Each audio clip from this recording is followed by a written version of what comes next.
Hi friends, last వీడియోలో చెప్పాను కదండి. గ్రూప్ డి జాబ్ అప్లై చేసుకున్నప్పుడు మనం ఇచ్చే ప్రిఫరెన్స్ బట్టి మన ఫ్యూచర్ డిసైడ్ చేసుకోవచ్చు. నేను చెప్తున్న ఈ ప్రిఫరెన్స్ ఫాలో చేసి అప్లై చేసుకోండి, మీ ఫ్యూచర్ పక్కా బాగుంటుంది. ఫస్ట్ ప్రిఫరెన్స్ అయితే పాయింట్స్ మనకి ఇచ్చుకోండి.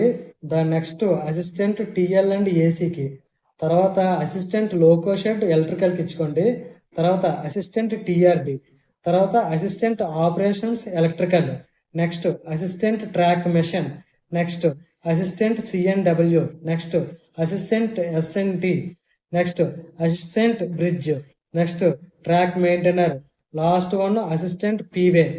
సో ఈ విధంగా అయితే అప్లై చేసుకోండి. ఇలా అప్లై చేసుకోవడం వల్ల మీ ఫ్యూచర్ అయితే ఖచ్చితంగా 2-3 సంవత్సరాలు సర్వీస్ చేసుకుంటే మంచి హై పొజిషన్ లోకి అయితే వెళ్తారు.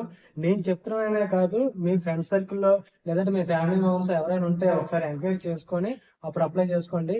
All the best guys. మీరు ఇచ్చిన ఇన్ఫర్మేషన్ మీకు నచ్చితే లైక్ చేయండి. అలాగే మీతో పాటు అప్లై చేస్తున్న మీ ఫ్రెండ్ సర్కిల్లో కూడా ఈ రీల్ ని షేర్ చేయండి. అలాగే నా వీడియోస్ ని లైక్ చేస్తూ ఫాలో చేయండి.